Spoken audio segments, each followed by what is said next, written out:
Hi, this is Subramaniam Shankaran. This video is about threat intelligence. Now, ISO 27001 had its first introduction in 2005. Before it was actually called as an British Standard 7799.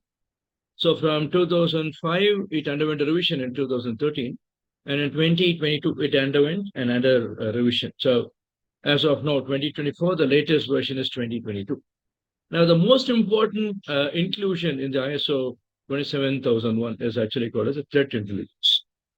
So, what is an intelligence? Intelligence is to know about something in advance, is actually intelligence.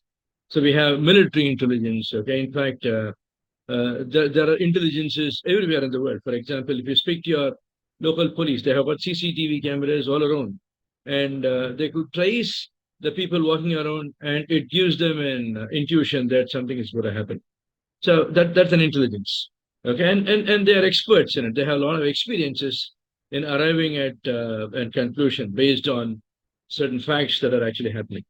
So threat intelligence is knowing about the threats in advance. Okay, the people who joined me for ISO 27001 to establish the context of the organization, we actually do what is called a SWOT analysis: strength, weakness, opportunities, and the threats. Okay, in fact, the T part of it, okay, is actually a threat intelligence. Okay, you anticipate, okay, and you know what the threats that you actually have. Your adversaries, okay, it could be a business competitor, or when you have a company, there's divestiture. Okay, so there's a unit that has been formed out of your organization. Okay, there could be a personal conflicts. Okay, all these things. Okay, will the threats also include the natural calamity. So it's either natural or man-made. Okay, so that's how the threats are. So anticipating things in advance. Okay, is what it's anticipating threats in advance is actually called as a threat intelligence. Now let's look at few more aspects of threat intelligence with respect to ISO 27001 in this video. Intelligence is the ability to acquire and apply knowledge and skills. Okay, so the ability to acquire the knowledge about the threats is actually called the threat intelligence. And obviously, you need the skills to protect yourself from the threats that are going to happen around you. So, if it's going to be a man-made threat, okay, then the physical threats, okay, natural calamity and man-made. Natural calamity, you cannot stop them actually, but when you choose a site, then you need to be prepared for it. Okay, in the sense that you can't choose a site which is prone for the flooding, which is prone for tornadoes or storms, okay, which is prone for the earthquakes. So the low seismic zone is what you have to actually choose whenever you're going to have your office, especially the data centers, because we are speaking about the IT here. Now, that's on the natural, the man-made. Okay, if you actually see the distance between the compound wall and the actual building, in case of office, okay, will definitely be very long. Okay, because somebody, if the threats are going to throw a stone into the building, okay, they will ensure that it doesn't hit the building, actual building. Okay, it's far away. The actual building is actually far away from the perimeter. Perimeter will anyway have your physical security guard. So these are all physical. Now coming on to the technical. So we have the network gateways, okay, which we compare to the doors and windows of a building. Okay, so we have DDoS protector, we have firewalls, we have WAF, we have intrusion detection prevention system, we have CASBs, etc., to secure ourselves from the malicious infiltration, and DLP to prevent an sensitive exfiltration of the data. Now, when it comes to administrative control, so or the man-made also, the physical security of CCTV cameras, which have been monitored by the building monitoring system. Okay, those guys, and they anticipate certain things, and they immediately ask the security guys to go to a particular location and see what exactly is happening. So these, in the threat intelligence, technically, we have a SIM, okay, that's actually going to give an alert. IDS is also in a similar way, but when I started my career, mid of 90s, okay, we were speaking about the IDSs, but we have a SIM now, which is going to get the information. It's aggregation. It works on the aggregation where it collects the information from various sources. It correlates, okay, if it's going to match a signature, then it's going to give you an alert. There are heuristic and anomaly based as well.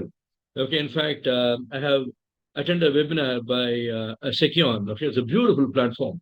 Okay, for threat intelligence. Okay, now having said that, okay, so we anticipate if everything is safe. Okay, we don't need security at all. So we anticipate things to happen, okay, and there's a risk analysis anyway, but when we sense things that are actually happening on that direction, that is threat intelligence. Now, in this particular video, we are going to see what are different sources for gathering the information or intelligence about the threats. ISO 27000 refers to the collection and analysis of information about the existing or emerging threats. Existing threats is what you know. Okay, we have repositories like CISA in US, NCSE. Okay, so Australian, certain, CERT AE, CERT BD. Okay, so they all have repositories of the existing threats, and the emerging threats are also there. Okay, we have vulnerability database maintained by National Vulnerability Database (NVD). Okay, US, but again, there are vulnerabilities still being discovered. What has been discovered today was not existing yesterday. So every day we need to know about the threats, we need to know about the vulnerabilities. So threats multiplied by the vulnerability will give you the rest. The other equation is threat multiplied by the vulnerability, multiplied by the impact, multiplied by the probability, and sometimes you also add assets to it or cost to it. Okay, different schools of thoughts. So threat intelligence serves an yearly warning system before it actually hits you.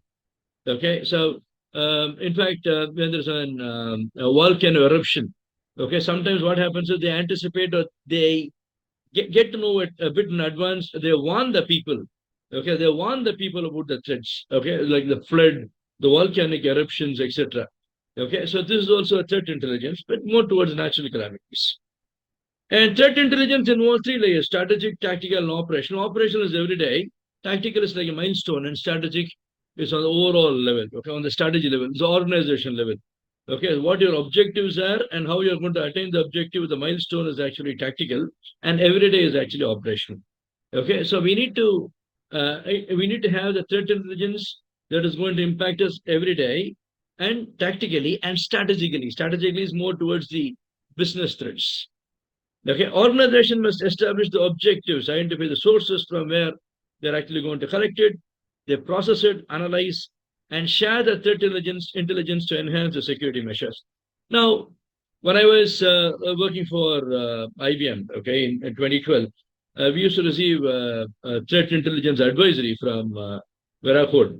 Okay, they'll say, okay, you're part of you're part of the oil and natural gas, okay, vertical. So there is a threat from this APT group that they are going to attack an oil refineries or the companies into oil production on this date. Usually, I don't believe. Okay, I'm not saying that they're not actually they're not warning. They're actually warning us. But usually, when the hackers want to attack us, they don't tell us this date and this time I'm going to hit you, right? Because they need some money. They need to create some news. Okay, so they will directly hit you. They don't tell you. But when we receive an advisory, we are cautious anyway, because they need not warn us, okay, without any trigger. Okay, there could be some trigger, which made the advisories to actually warn us, but which is good. But usually, I have not seen them attacking, on the exact date and time. Okay.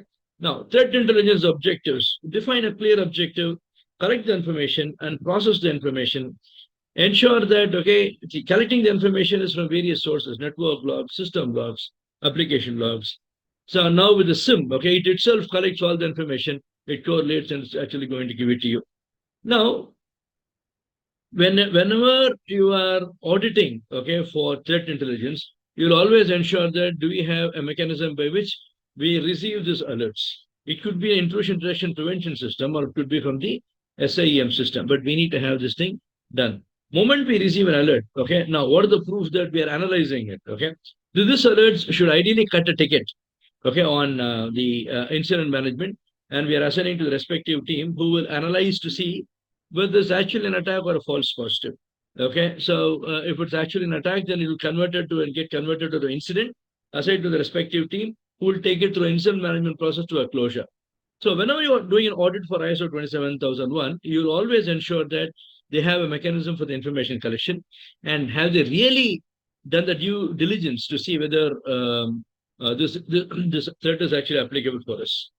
And threat analysis, relevance to the organization.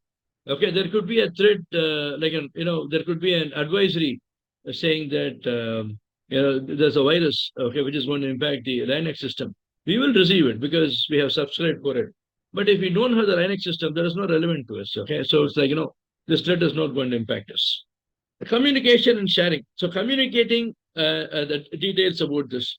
There are two ways, okay, in which you can have a daily dashboard by which you can, communicate to the management saying that we have received this threat, but it's not relevant to us, so it's like an avoidance, okay, or we have analyzed the threat, okay, and we have taken it, and it's actually applicable for us, but we have taken the due care to ensure that we are not going to get impacted. You communicate to the management saying that, okay, this is what you have actually done. So as an auditor, I need to have a look at, the information related to the threats and which is being communicated to the management and the relevant teams, actually. Integration of the risk management. Okay. So threat multiplied by the vulnerability, multiplied by the impact, multiplied by the probability is actually a risk. So whatever the threats we are actually going to identify should be a part of the risk register if it's applicable to us. When it is applicable to us, if we have vulnerability that can be exploited by the threat, okay, and we have an impact, and there is a probability, then the threat becomes applicable to us. Okay. For example, there is a virus, okay, that is spreading in the world. Okay, but I don't have the vulnerability for the virus to actually attack me. Then I don't have that risk. Okay, so risk is zero for me in this particular scenario. If I have a virus and I have that vulnerability, then it might be applicable for me. If there is an impact and there's a probability, for example, if it's a honeypot, which is anyway a vulnerable system, and the threat is going to impact the honeypot, then it's not applicable. Okay. Now, sources, we have open source intelligence. So we have blogs, we have forums and social medias, OSN by which you can gather the information about these threats. Government agencies, I discussed about CISA in US, NCSC, National Cybersecurity Center, Australian Cybersecurity Center, ACSC, CERT-IN, CERT-AE for Emirates, CERT-BD. Okay, all these organizations, okay, they maintain the repository about the threats. Okay, you can get in touch with them and you can subscribe to their alert services. Open source threat feeds, okay, OTX by Alien Vault. Okay, Alien Vault has also got a platform called OSM, which is a free, SAEM tool from Alien Vault. Okay, and similar tools are available with other companies also, McAfee, Trend Micro, etc. Security Research Organization, okay, so they are advisories. Okay, so you can subscribe to their advisories. Symantec, McAfee, Trend Micro provide in-depth threat intelligence. There are also a lot of other organizations into the same arena, so you can be with any one of them so that they can help you with the details about the threats. Security blogs and forums. You can subscribe to the Hacker News, Cribs on security, and we also have a website in which we have regular updates on the cybersecurity attacks that are happening. Okay, ISS.org.uk, okay, /cybersecurity, which I had given on the next slide. You can also check with that continuously to ensure that, okay, you are abreast of all the information. Information sharing analysis centers. There are a lot of organizations that actually have this information running on. Okay, so you can look at any one of your favorites. Okay, and then Cyber is one of the best one. Okay, you can go to the Cyber. You can come to our site of ISS.org.uk/cyber news, where there are regular updates on the news. So it is always advised, okay, that you keep yourself up to date on the threats also. Vulnerabilities, obviously, you update your vulnerability scanner. It's going to help you with the latest vulnerability. But whenever you are going to have a look at the threats, okay, we need to really put in our efforts. Okay, we will go to have a separate webinar and trainings on the threat modeling techniques later on. But as far as ISO 27001 is concerned, threat intelligence is a very important aspect as a part of your statement of applicability. Okay, ask them, do you have, as an auditor, you need to ask, do you have SAEM, or what are the sources by which you get informed about the threats, and how do you analyze? What are the actions that you have actually taken for the threats that you have actually identified? Okay, so if you're going to ask these questions, and what are their continuous threat intelligence programs, etc. Okay, that means that the organization is quite serious about the threat intelligence. Okay, so these are few questions that you can actually ask your auditee, and if not, advise them on how to actually do it. Because our objective is not only to give a non-conformity, but it's also to help the organization to secure themselves. There are a few auditors to whom I have spoken. They said that is not my duty. You pay me separately for consulting. But just saying, do this, okay, it doesn't cost you anything. Okay, so you can help the organization. Okay, thank you very much. Stay connected, stay tuned, and say subscribe to my channel for the regular videos on cybersecurity and cybersecurity attacks. Cheers.